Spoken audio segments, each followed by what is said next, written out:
It just might be the greatest sports franchise in the history of sports. A place where legends are made, and there's always something to talk about. Get ready to immerse yourself in pinstripes. Start spreading the news, hosted by Paul Semendinger and E.J. Fagan, a couple of doctors with a prescription for Yankee fever. And now, here's Dr. Paul Semendinger and Dr. E.J. Fagan. Get ready to start spreading the news. All right, ladies and gentlemen, welcome to Monday night. This is June the 23rd. My little grandbabies are now 1 year and 1 month old. It's crazy how time flies. Quick reminder here that this program is brought to you by Artemisia Publishing, a phenomenal publisher located in the United States of America, a traditional publisher. They do it all the right way, and they have great sports books, great baseball books, but they have books across every possible genre that I can think of, and many of those books are award winners. So go to apbooks.net and check them out. And ladies and gentlemen, it gives me great pleasure to introduce our friend, my friend, your friend too, the great E.J. Fagan. E.J., how are you? Paul, today's name that Yankee is Paul O'Neill.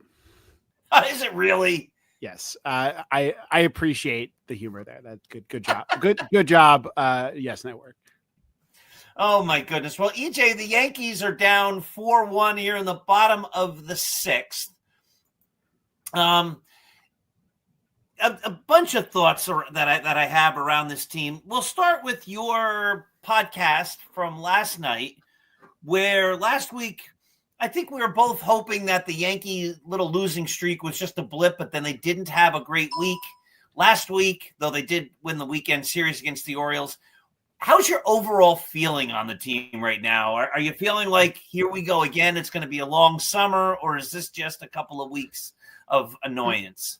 I think it's just a couple of weeks of annoyance, with a couple of caveats. So we had this long discussion on the podcast yesterday, and I think I can boil my thoughts down to kind of like two big things. Number one, two big reasons why, I think the Yankees are in better shape now than they were in the last 3 summers. So each of the last 3 summers, the Yankees have had a rough July and August, basically. I think 2023, that swoon starts in early June. The other years, it's July and August. And that's after really strong starts in each of those seasons, and including the 2022 season where they had like 120 win pace at one point. I mean, it was a really, really strong start, and then it all kind of went under. And I think it's fair to ask, is this just an Aaron Boone thing, a New York Yankees thing, that they have this kind of rough midsummer? I think there's a difference. I think the number one difference is that the personnel are just better than they were last year. I mean, if you look at some of the lineups the Yankees are putting out there during those poor Junes, I mean, you had Anthony Volpe leading off, not even like this year's version of Volpe, which is a little bit better. Still shouldn't be leading off, but a little bit better. But the bad version of Volpe leading off, a version of Volpe that was, an 80 OPS plus, right? Like just awful. And that wasn't because they were dumb. That was because they didn't have anybody. There was no one else to fit into those positions. You had, 3, 4, 5 guys in some of those lineups that just shouldn't be there. Some of them shouldn't have even been starters in the major leagues. And then you had Aaron Judge kind of in the middle of all of that. Sometimes you had one other good hitter. So Gleyber Torres was one of that good hitter at one point. Anthony Rizzo in 2022 was still pretty good. Like they had one or two other guys, but really it was Aaron Judge, Juan Soto, and a lot of below average production. And I just don't think that's this team, right? Like, you look at the lineups they're putting out there, and you have a supporting cast around Judge that is above average. You still, I believe, can field 9 Yankees with an OPS well above 700. Major league average is about 705, I think, right now. The AL average about 705, 710, something like that right now. And so, you can't put a lot of other stars around Judge at the moment. There's some guys who started off the season as stars and have kind of come back down to earth, but they've settled in as good players, not bad players. I think that's just a huge difference. And not only that, even if they were to suffer an injury, depending on the position, they have guys to replace those guys. So if you lose an outfielder, we've been talking about this forever. You have an extra outfielder. You lose a first baseman, you have an extra first baseman. You lose a DH, you have an extra DH. You lose someone in the infield, that's a little bit harder. Second, short, third. But even catcher, right? JC Ascari, I think, has been a really capable backup, and in theory, you have Ben Rice. You have a lot of guys who can fill those spots. I don't think we're going to be in a situation where you have a July 1st game where you look at the lineup and there's like 4 guys that shouldn't be in that lineup. And not just because it's a rest day, but because it's just a normal Tuesday. Number 2, this losing streak, it's been painful. They have been scoring runs. Hasn't been fun, but they have been pitching. And I think that the pitching staff is in about as good of a shape as you could want it to be right now. You have 3 starters right now who are among the best in the league: Clark Schmidt, Carlos Rodon, Max Fried. They show no signs of letting up. I don't see any evidence that any of those guys are suddenly going to kind of turn back into a pumpkin. You have the backer. Will Warren's been better than everybody thinks. He had a couple of really bad games, and besides that, he's been solid. He's been striking guys out, like, in really, really impressive strikeouts. So and he's your 4th or 5th starter. That last spot tonight, we can talk about it. I'm not crazy about the decision they've made, but I think they have some options. But like, that's a fifth rotation spot. Like, a lot of teams don't have good 5th rotation spots, and they don't have as good of a top 3 as the Yankees have. And so, like, I think that run differential is one of those stats we sometimes kind of refer to. We think about like a Pythagorean record, even though I hate that term. They didn't get massively outscored during this losing streak, even though their offense wasn't scoring very much. Because they pitched so well. They lost some 1-0 games, right? They had a game where they didn't allow a run until the extra innings. That's different than the previous teams, which also had pitching collapses at the same time. And so I think it all just kind of adds up to a team that's in a slump. Maybe isn't a 105 win team like they were playing like. Maybe they're really like that 93, 94 win team that we were kind of hoping they would be this year. That was kind of the high end of expectations this year. And so they're playing a little over their head. They had Grisham and Goldschmidt and Rice and all these guys probably putting up better batting lines than you would expect. And then they have some bad luck, right? Ben Rice, for instance, has had a lot of balls not falling in lately and has had some bad luck. They have some regression. And so, they have a bad week or two. And I think that's really what we're looking at. I'm not really all that concerned right now. It looks like we lost Paul. So I'm all here all by ourselves. Let me say why I am concerned. I think that I have a reason on top of my optimism that I think it is something we should be worried about with this team. Hey, Paul, I'm transitioning to talk about why I might be concerned about this team. You want to hear something funny? Sure. I don't believe in machines having minds of their own and silly things like this, right? But years ago, and this hadn't happened for years, this computer would wonk out on us every now and again, and it would boot me off and just shut down in the middle of a thing. And I'm like, I used to ask, like, when I would have guests on the Dr. Sem show, if I'm doing an interview with you and it goes off the air, if I just become blank, are you good to just keep talking? And they'd be like, yeah, say, I'll be back in 2 minutes. But so anyway, that hasn't happened for years. Less than a week ago, I bought a brand new computer for the podcast, and I'm just getting it set up. And now, boom, this computer goes out. It's like it knows. It's like it knows. Yeah, like, all right, you want to improve.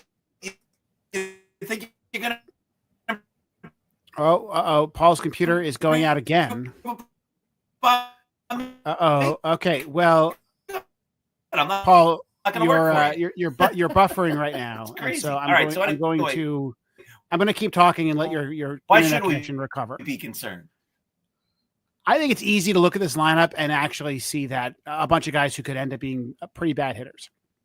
That is, they're guys who had got off the hot starts and they're slumping.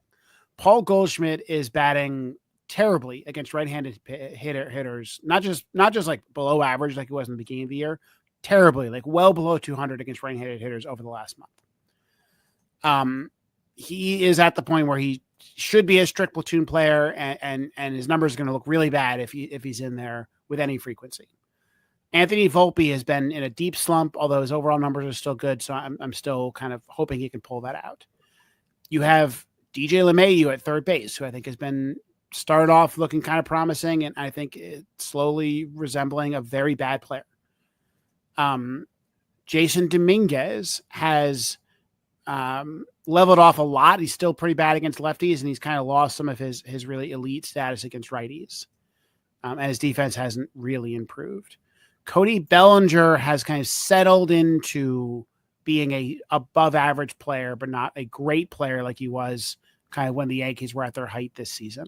You kind of go down the list of guys and you go, wait a second, maybe, even though the season long numbers are pretty good, maybe the reality is they're putting out a team with a bunch of guys whose numbers are going to be worse or are going to look pretty bad by the end of the season. And you're going to look down and you're going to see 3-4 below average players. Some of those players like Stanton, who I think has been terrible since coming back, DJ LeMahieu, are on top of being, below average, like OPS hitters, are slow, bad base runners, repeating a lot of the sins of last year. But I also worry that they're just good enough that the Yankees don't do a lot at the trade deadline. There's some trades we're going to talk about. You have one trade proposal for me. I have a trade proposal for you. There are guys you could trade. And I think that I think the Yankees should have a little more urgency than I think they had a couple of weeks ago about improving this roster, because they do have weak points. I think that there a couple of weeks ago I was like, man, how do you improve this roster? Now I have some ideas. And all right, so I'm gonna give you one right now. It's not even a trade. The Reds today DFA'd Jaime Candelario. Mm-hmm. Switch hitter. In 2020, his again, it was a shortened year, but his OPS plus was 137. In 2021, it was 121. 2022, he had a down year, it was only 81, but he bounced back in 2023. It was 121. Last year, he wasn't so good, 89. This year, he's played only 22 games, and he's been terrible. He's a natural third baseman. He can play first base. He's a switch hitter. He has some pop. He hit over 20 home runs twice, 19 once. What do you think? I don't like it. I want some ceiling in my third base. Mm-hmm. If I think DJ LeMahieu is showing just enough that it's not an emergency. You don't have to go get the Reds DFA guy to fill the spot. I think Chisholm, by the way, his defense has really suffered at third base, if you look at the numbers. I'd love to move Chisholm back to second base. I think that should be a high priority. I agree. I think that Jaime Candelario, he is a player that if he's going to get full playing time, it should be on like the White Sox. Meaning that he needs to, I don't think the Yankees need to take that risk right now, like they did a couple of years ago, right? Like that's those bad teams where they say, oh crap, we have no one to play this position. Let's go out and get a not that great team's DFA guy. That's not the situation the Yankees are in right now. Like I think LeMahieu isn't great, but he's better than last year's LeMahieu, which was unplayable, well below replacement level. Now he's like a little bit above replacement level, but not much. So I don't like the Jaime Candelario. I think that if he were playing like the player that got him his contract, which was like average-ish hitter and good defender, I think sure. And I would trade for that player. But the player that just got DFA'd has been terrible. And I think that the Reds, they don't have that big of a budget. If they're going to just pay you not to play for you, that's saying something. I think he's just been very bad. And maybe he just wasn't that talented and he got overpaid and shouldn't have, the Reds probably shouldn't have signed him to that contract in the first place. All right. So what's the trade you have for me? I'm eager to hear it. I want to go get Eugenio Suarez, who is on the Diamondbacks. Now there's some problems with this. I was listening to a great, the Diamondbacks beat writer was on the Roundtable podcast, which is the Athletics baseball podcast. It's excellent. Strongly recommend it to everybody. And he was talking about the Reds and how the Reds management and ownership just doesn't want to rebuild, even though they're probably not going to make the playoffs. They don't want to sell big pieces. You're But saying Suarez, the Reds. You mean the Diamondbacks? I apologize, the Diamondbacks. Suarez, former Red. But Suarez is going to be a free agent at the end of the year. He's 33 years old, probably not coming back to Arizona. Is a really good hitter, has been a good defender in the past, and has not been a great defender this year. I think he's a big upgrade for the Yankees. He has 25 home runs this year. He has an 892 OPS this year. Statcast numbers are a little bit worse, so he's probably getting a little bit lucky, but still pretty strong overall numbers. He I think would excuse me. He would bat high in the Yankee order. He would play every day, and maybe you can get his defense back up a little bit. I think that Suarez is an easy upgrade for the Yankees. He is getting paid enough money that I don't think you're going to have to give up any. You're right now. If I look at the Diamondbacks, I say this is a team that just desperately needs pitching. They just need someone to fill some innings, and I don't think you're going to have to give up, say, Will Warren for Suarez, but I think you give up some guys you're not really going to miss all that much. For Suarez, and because as it's kind of a typical rental trade. Maybe if Luis Gil comes back, you can give up Warren, and you can maybe make some bigger trade around that. But I think he is an easy add for the Yankees. I think he fits the Yankees very well. He improves this team. He has a long history of being a solid bat, and since the second half of last year has been one of the best bats in the game. All right, so what are you asking me? I think that here's the thing. I think that the Yankees need a trade like this, and I don't, and I'd be disappointed if they all go out and get a Candelario type, or someone who's just not very good. This is a team that is still incomplete. Is kind of the lesson of the last week. It's not that it's a bad team. But the Rays are right on our heels. And I never really believed in the Toronto Blue Jays this season. And I still don't, but I do believe in the Rays. This is a really good Rays team. And they have been hot for a couple of months now. And that's probably, they're going to regress back down like a lot of players, especially their best hitter right now. I forget his name, is a first baseman. Really looks like a regression candidate. But it's still a good team, has a ton of pitching. It's a team that the Yankees are going to have to fight back against and try to win this division. In order to do that, you got to bring in some better players. One thing I'll also note, one thing we've been used to for a long time, the Yankees the AL East, the AL West, getting the bye rounds with the second wild card. And remember, the division winner who comes in third has to play in a wild card game. Now they play against the last wild card team. In theory, that's a much worse team, but still, you don't want to be in that 3-game situation at all. And that's because the AL Central has been really bad. So you win the AL Central with 85 wins or something. That is not the case this year. The Tigers have the best record in the American League, and they could still slump. They could come back to earth. They've been miraculously healthy, and that's not something that's gonna last forever. Like there's a world where the Tigers are the third best team in the American League. They're only 2 games in the loss column ahead of the Yankees. But I don't think it's a given that the Yankees could win the division and get the bye.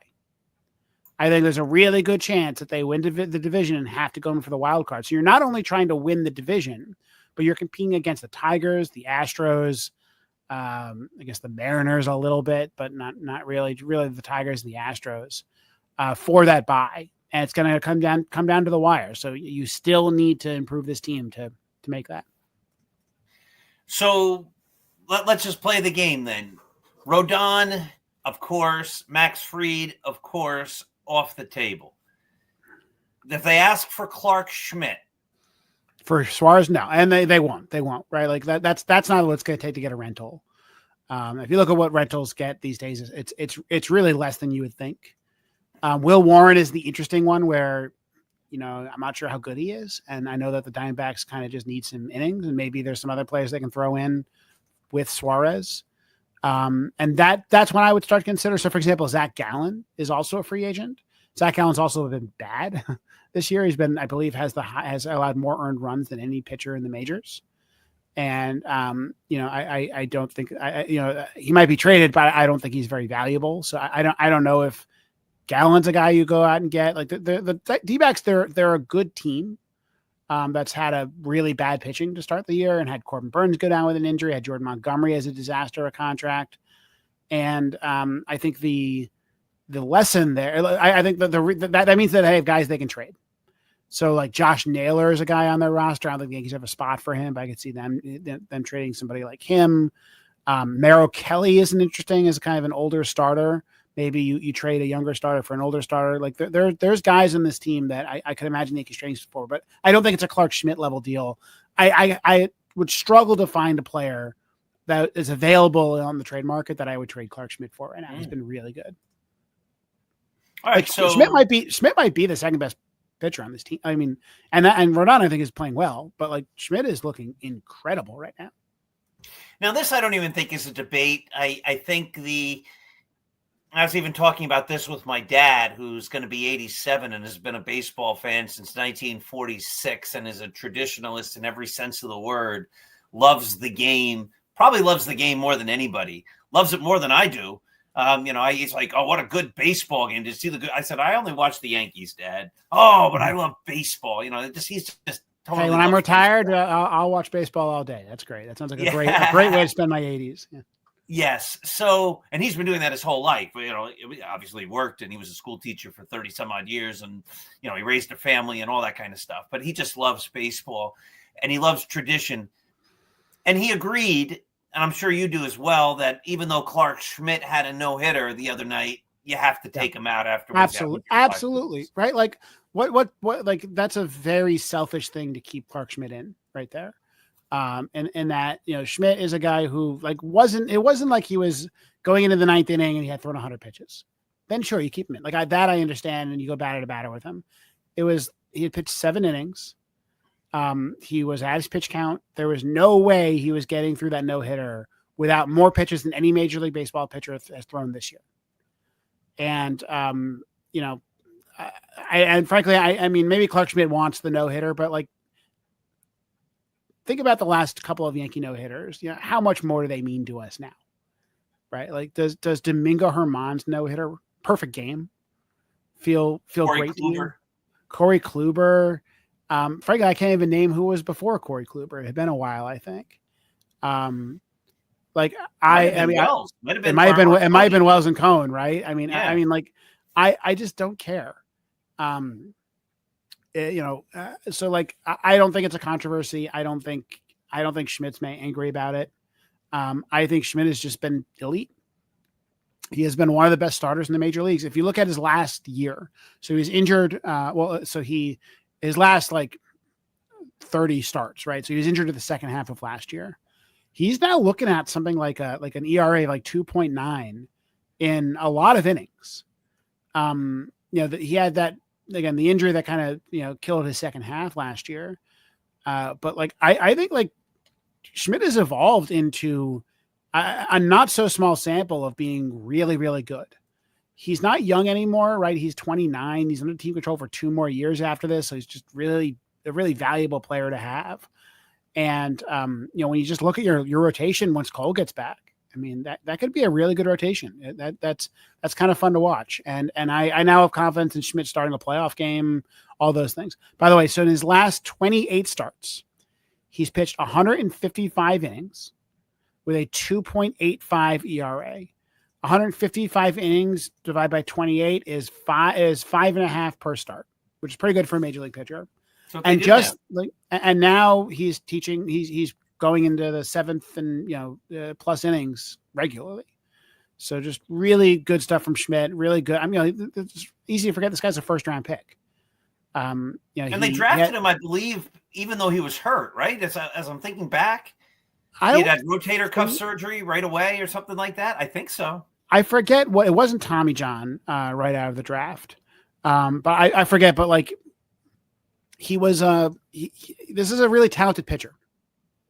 And he had a rough start with the Yankees. He had a couple of really weird injured seasons. He made the majors with really not that much experience in the minors and had a rough couple of years, had trouble getting lefties out and just kind of slowly figured stuff out.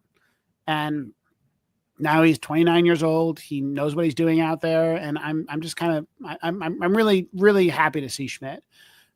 He's one of those players I'd love to give a contract extension to. I don't know what it would cost.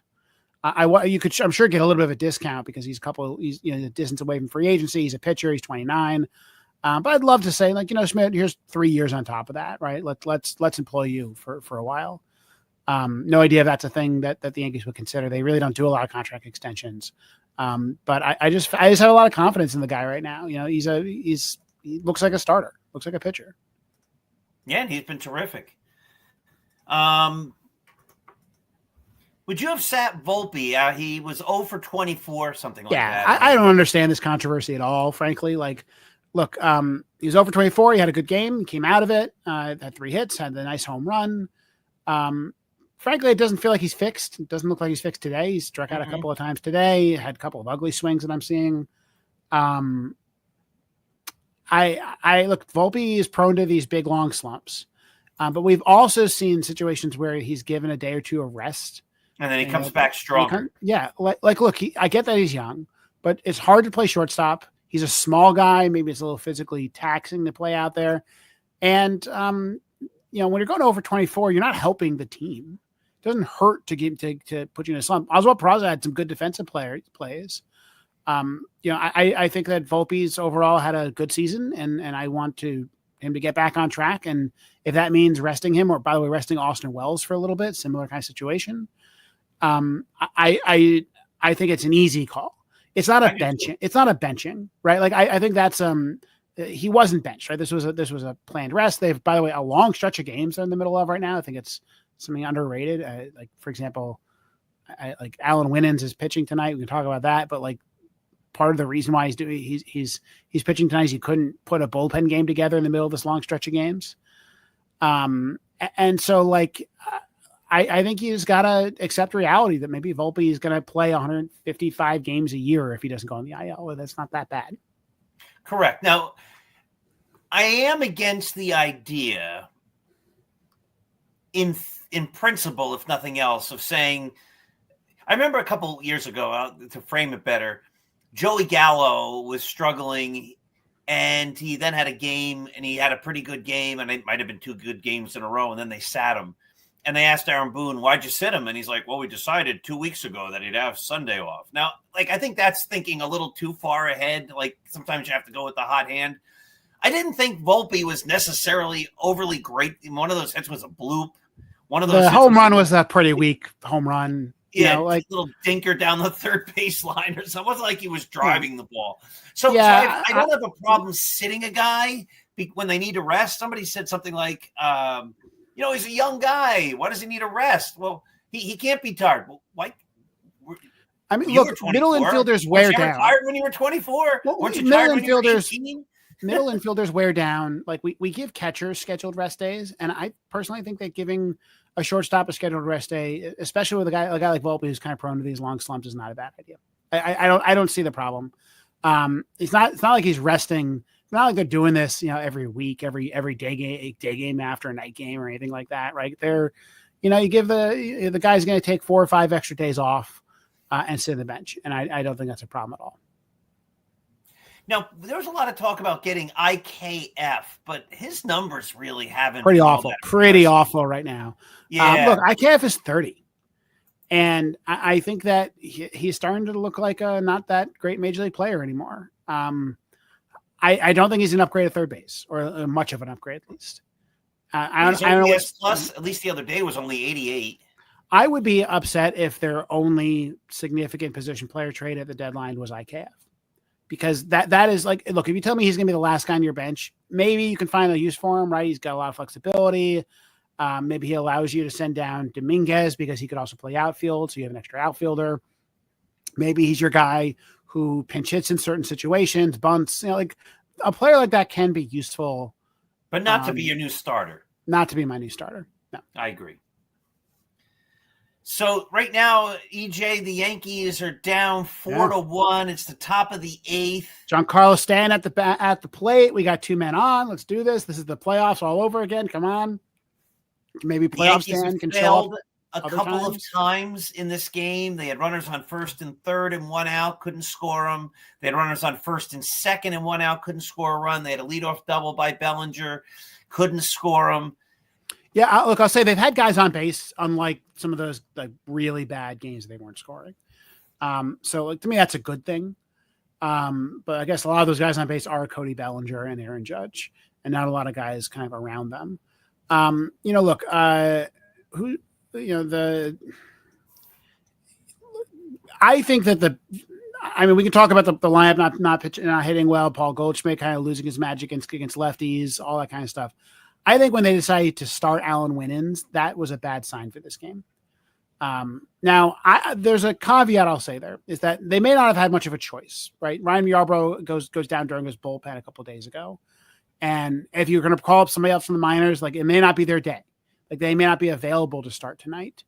Correct. And he was available, right? He had a 0.9 ERA. Yeah. He also throws 89. Like I think there's a world where you have to kind of give the Alan Winans of the world a chance.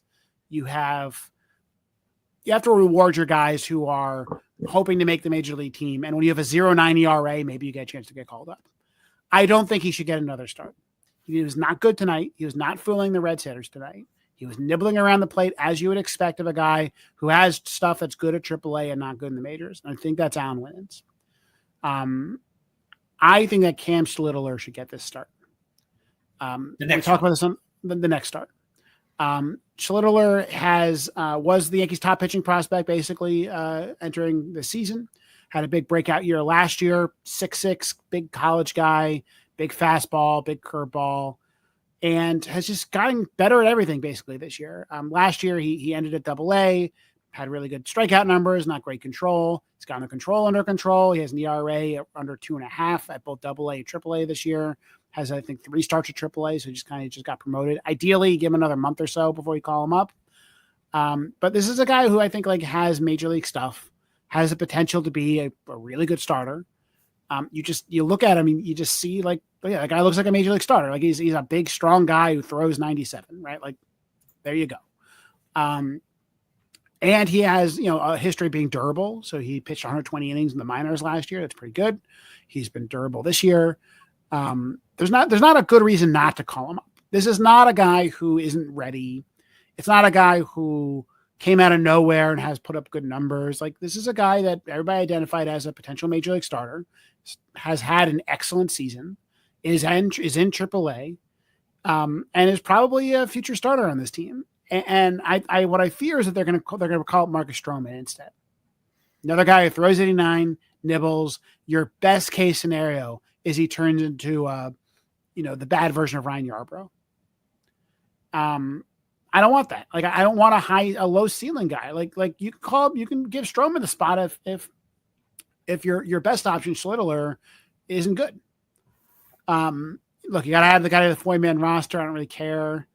You gotta use an option year, give him service time. I don't really care. Like, look, if he's good, he's on the team for a while, and he's a great. You add him to Schmidt and Warren and this great rotation, right? If he's bad, you option him down.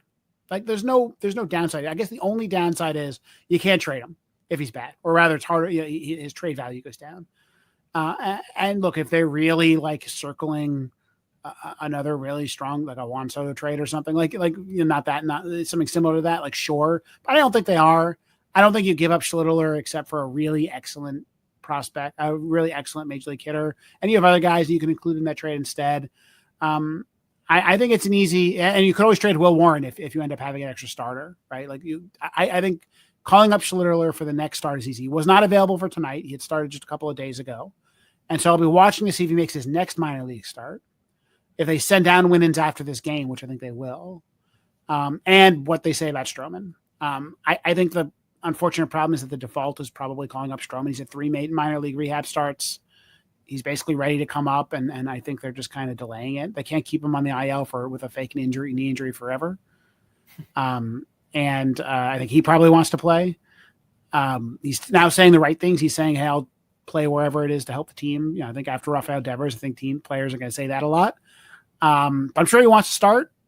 He's stretched out as a starter. but I would be very disappointed if that's the case. I think Schlitterler is the best option. You also could bring up send in Brubaker, which I think is not a terrible option either. JT Brubaker just came back. He pitched out of relief a couple nights ago, but is stretched out as a starter. I think those are the two guys I want to see. I want to see ceiling. I don't want to see throws 89 and nibbles. And we know what Marcus Stroman is. We've lived it. We've seen him on the Yankees. We've seen him on the Cubs. We've seen him on the Mets. We've seen him on the Blue Jays. Well, we've seen him be really good, but he's not. But he's not that 30, guy. When he was good, that was years ago. Yeah, he's 34. He's lost 3 miles an hour on his fastball, and he's 5'7". Like, he doesn't have that much room to lose physical ability and still be an effective major league starter. Ryan Yarbrough is the exception, the guy who can throw 89 and be good. He's also, he's got a weird delivery, right? He's a side armor. Marcus Stroman's not a side armor. He's just short, right? And like has gotten by with really like impressive pitching for a long time. But I mean, like, I don't think Marcus Stroman, I don't think a contender, if you DFA'd him tomorrow, I don't think a contender's picking him up. Maybe he can get a major league job somewhere, but I think there's a pretty good chance that Marcus Stroman's going to come back. He's going to throw 3 starts and have an ERA. It's already over 11, but he's going to allow 10 runs in those 3 starts. And that would be like, he could be worse than that. He could be worse than 10 runs in 3 starts because, I mean, that could just be who he is right now. He could just be very hittable. You're just giving those games away. Now he's signed for $18 million, right? Something like that. Yeah. All right. Let's just say it's $18 million. And we're 3 weeks away or 2 weeks away from the All-Star game, or 3 weeks, I guess. And so that's technically half the season. So if you DFA Marcus Stroman, you're throwing away $9 million, correct? That's all that's left. Yep. And he's not going to make his player option, so you're not worrying about that at this point. Correct. So, I mean, at some point, you're the New York Yankees. And it's a sunk cost. No one's taking that money from you at this point. Maybe during the offseason, you could have convinced somebody to make a trade with you. Like, that's not happening. Like, Marcus Stroman is a dead asset. Correct. And so why would you, just because you owe him money, put him out there in games that you need to win? I agree. Like, and like, I get that he's a respected veteran and all of that, but if you didn't have a better option, I'd say try it out. Right. The Yankees had an injury at third base, who's a better player than DJ LeMahieu right now, Oswaldo Cabrera. And they didn't have any other options. And so I said, okay, well, I guess you put LeMahieu out there. Right. If the Yankees had the injury to Yarbrough and they didn't have anybody to call up, then that makes sense. But they had JT Brubaker. They have Cam Schlitterler. Frankly, they have Alan Winans, who's just a younger version of what Stroman is doing. And I don't have a lot of faith in that. I think that those are all much better options than calling up Marcus Stroman. And so you don't make the loser bet, right? Who's the best player to help you win that game?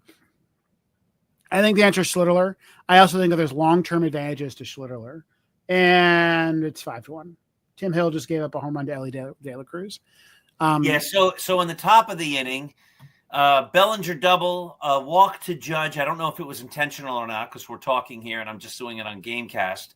And then Giancarlo Stanton, right off the injured list only about a week ago, put right in the middle of the lineup, playing every day. What does he do? He strikes out. I think it's insane that he's batting fourth. Giancarlo Stanton has been bad. Look at the StatCast page. It is worse than you think it is. I mean, right now, Giancarlo Stanton has an xWOBA of 251. He has awful contact numbers. He hit the ball. He's hit the ball hard. He's got high bat speed, and everything else on that StatCast page is awful.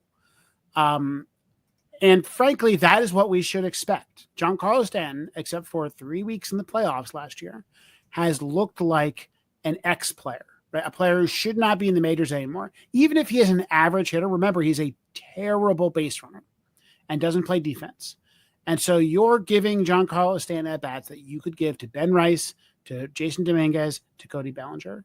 I do not understand why he is not only back in the lineup every day. I mean, that I get you give the guy a little bit of time to prove that he's good. It's only been, a week of games. And so give him a little bit more time if you want to play out the small sample.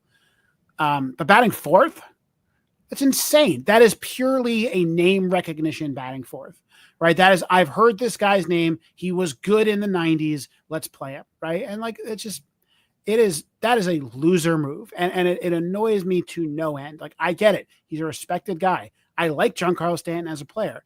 I would have loved the good version. I would have loved the bad version, the post-trade Yankees version of Giancarlo Stanton batting fourth. That's not who this player is. And the playoffs thing is some kind of weird magic. Like, I'm not going to say it's not real because he's done it a bunch, but it's not replicable, right? I mean, even if you believe that Giancarlo Stanton in the playoffs is magic, it's not the playoffs. Right, it's June. Right? So it's not what, do you think he like figured something out, on September 1st, on October 1st of last year, and he's going to carry that into the season? That's clearly not what's happening so far. At least so far, we have no evidence of that. So I will be annoyed if you continue to, like, I'd rather put a Volpe cleanup than Stan, right? Like to me, like it makes no sense to roll this lineup. By the way, Judge and Stanton are both righties hitting back to back. Now I get that there's a lefty on the mound. So maybe that changes that calculus just a little bit, but Volpe's been pretty good against lefties. And that's going to screw up your bullpen later. You against the other team's bullpen later in the game. The Yankees generally have been lefty righty this season because they have the personnel to do that. I think it's purely old habits because they just.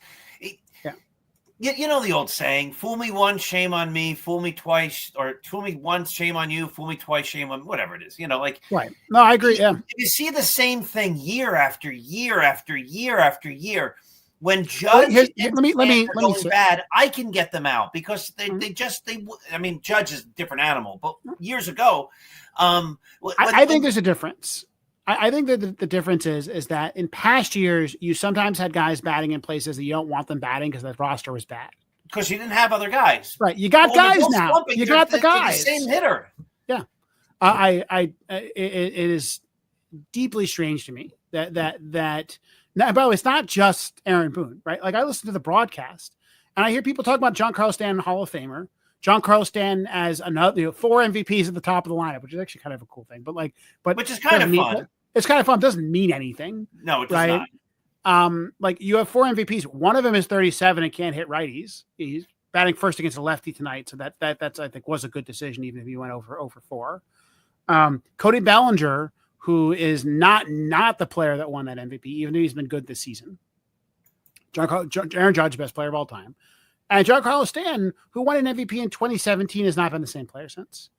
You could have Ty Cobb, Jackie Robinson, Roy Campanella, and Yogi Berra at the top of the lineup. There's a bunch Roger Clemens could pitch, right? Like, doesn't mean the reality. It's fun. It's fun to say it, but it doesn't mean anything. There's have you seen Welcome to Wrexham, the show about the soccer team that Ryan Reynolds and Rob McElhenney bought? You've talked about it, but I've never seen it. Love it. Great sports show. The thing about there's something really interesting going on with the documentary right now. So it's a sports documentary, and there they do some of the puff piece kind of stuff that I never care. I don't care about the human interest stories. I want to know about the players, the sports. They keep getting promoted. That is, they keep being really good, being the best team in the league, and so they get to go up a league. That's how the English soccer system works. And so you have all these players that were a really important part of the show when it started. There were characters on the show, and there were soccer players on the team playing really well. And as they've faced tougher and tougher competition, they are no longer up to par. They've gotten older, they've gotten injured, and they're just not as good, right? Like, there's one player named Ollie Palmer, and he was one of their top 3 or 4 players in the first couple of seasons of the show when they were a couple of more leagues down. And now he's not playing. He's not even on the active roster because he's just not good enough. He's a little older. And that's the reality of sports. And what I love about the documentary is that they're not pretending that this is a character they're going to have on their documentary forever. They're basically, singing his funeral, and they're singing that with some of their other top players on the team. And then they're bringing in new players, new characters. That's how sports works, right? The best players 3 years ago are not necessarily the best players this year. And I hate that these reputations are so sticky. Like, I can look at the numbers as much as you guys can. It's not rocket science. I'm not a genius. I don't need a doctorate to make these arguments. But you have one. Sure, Michael, but like I it's not. interrupted This you. isn't that complicated. I knew this shit. Michael I this stuff Kay before my doctorate. Yeah. and Paul O'Neill in the beginning of the game were saying how impressed they were with how Giancarlo Stanton's been swinging the bat since he's come back. He It's came just a lie. It's just a lie. Like, he came back game ready. Like he's not. But yes, I mean, he's hit a bunch of ground balls. He doesn't have a hit. I think he has one hit out of the infield. He had double last night. That was out of the infield. And one RBI. And here's the thing: he doesn't deserve the benefit of the doubt. That's the important part here, right? He is an aging player who has gotten worse year after year after year, as you would expect, and would not have a starting role if he weren't being paid too much money. And the thing I just wish that major league teams would understand is that there are some costs, and you're paying that salary no matter what. Nobody's going to take Giancarlo Stanton's salary unless it's in a weird salary dump situation where effectively, you're still paying him. You're just swapping bad contracts. And I don't think that if he were a free agent today, that the Dodgers would pick him up. The Rays would pick him up. Like, pick any good, smart team, the Brewers, the Cubs, whatever, right? None of these teams would play him. He's not any good anymore. I'm not even sure he's a major league player at this point. The playoff Stanton is, there's that last little bit of hope. And he really was incredible in the playoffs. That was fun. Maybe he was just lucky, right? Like, can we just accept that maybe playoff Stanton is magic, is luck, is not real? He has an approach at the plate that no other player in baseball has, and maybe that's for good reason. And maybe he was able to fake it for a while with his weird, closed stance and, basically guess swing and miss kind of stuff. And as he's gotten older, he can't do it anymore. It's just not, the weaknesses have been exposed. His athleticism is even worse than it was last year. So we're still waiting on more data to really clock his sprint speed.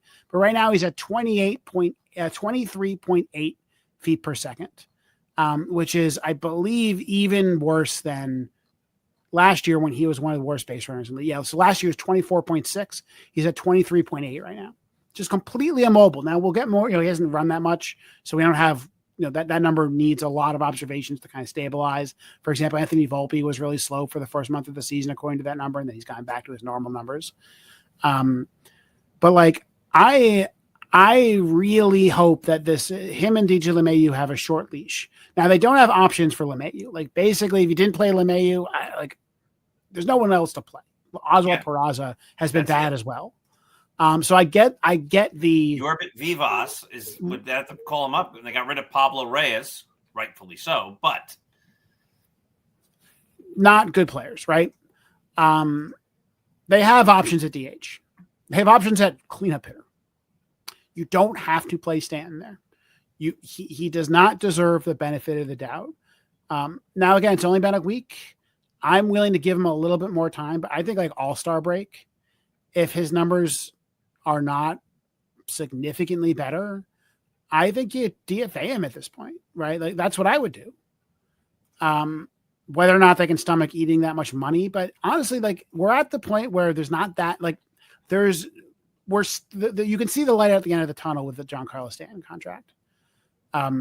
He's getting to the point where the Marlins are paying a pretty good portion of his salary. I believe his overall salary is going down. So the actual amount of money that they have left is like still going to hurt. Like, I would not, like, Giancarlo Stanton is going to be cashing some checks. But it's not to the point where like you play him in hopes of recovering a little bit of that money. The odds of recovering that money are going down every day, and the opportunity cost or the potential gains of getting some of that money back are lower every day. So he has wins, right? Yeah.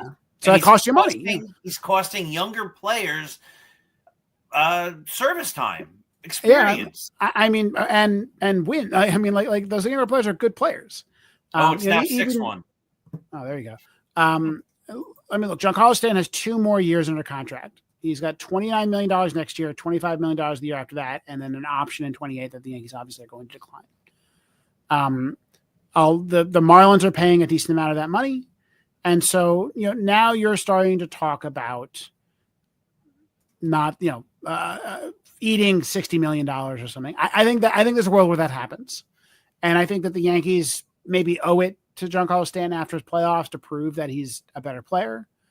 But he's not doing that right now. Like, I get he's had some singles. Like, Giancarlo Stanton's not a singles hitter, right? He's not a guy who hits, like, he's not valuable if he, has an empty batting average, right? Like, that's not what we're talking about here. Like, he's got to hit some home runs and he's got to get on base. And that's just not the player that we're seeing. Yeah, when he gets a single, you've got the slowest runner in the game clogging the base paths. How does that help? So I haven't looked at the leaderboard yet this year for team base running. Last year, the Yankees were the worst base running team in the majors by a lot. And it wasn't just the old guys. It was guys like Gleyber Torres, who were really bad. And basically everybody but Judge, I believe, and Judge and Volpe were just bad base runners last year, if I remember correctly. They lost a lot, like a couple of wins on base running alone. And so if I go look at base running run value, and I look at, let's first off look at individual players, the worst players in the league. Aaron Judge is actually -3. Now, he's been on base a lot, so part of that is that he's not base running. He's probably not running that much. And frankly, I'm okay with that. So Aaron Judge, you get a pass. They have nobody else in the bottom 50, bottom 60, bottom 70. Wow. Their next worst base runner is Austin Wells, who's an average base runner. Oh, that's a great thing. Now, they don't have a lot of great base runners on the team either. Jason Dominguez is their best, who's a +2 runs. He's like top 40 or something. So they're not great base running, but they are above average at base running. But LeMahieu doesn't have a lot of time. Giancarlo Stanton doesn't have a lot of time. Like, that can get worse. Mm-hmm. And it really does concern me. Now, if I look at I'm going to try to get to the team. There we go. The team standings right now. And we look at the team standings. I'll actually give you the overall number. The Yankees are the average, basically. They're 1 run below average, but they're an average overall base running team. That makes sense, kind of given those players. Maybe there's some players who aren't qualified, who maybe are below average, kind of bringing some of those numbers down. That's a huge improvement over last year, right? I think I wrote a blog post about a year ago saying, like, you did. But or during the offseason being like, look, all they got to do is be average and you can improve this team. And they did that.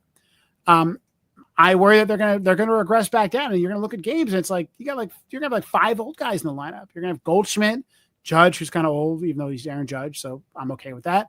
DJ LeMahieu, Giancarlo Stanton, all in the same lineup. That's starting to look like last year a little bit. So I'm, I had more fun watching this team when it was Oswaldo. Hopefully you get well soon. Ben Rice, Austin Wells, like young guys, Anthony Volpe, maybe, Jason Dominguez, maybe not guys who are playing at the top of their game, but are playing well enough that, they can help support the core of the team, which is Aaron Judge, the pitching staff, Cody Bellinger, these very good players who I think matter a lot. But I'll be really disappointed if we're going into the playoffs and it's like a bunch of 35-year-olds. That's not a winning team.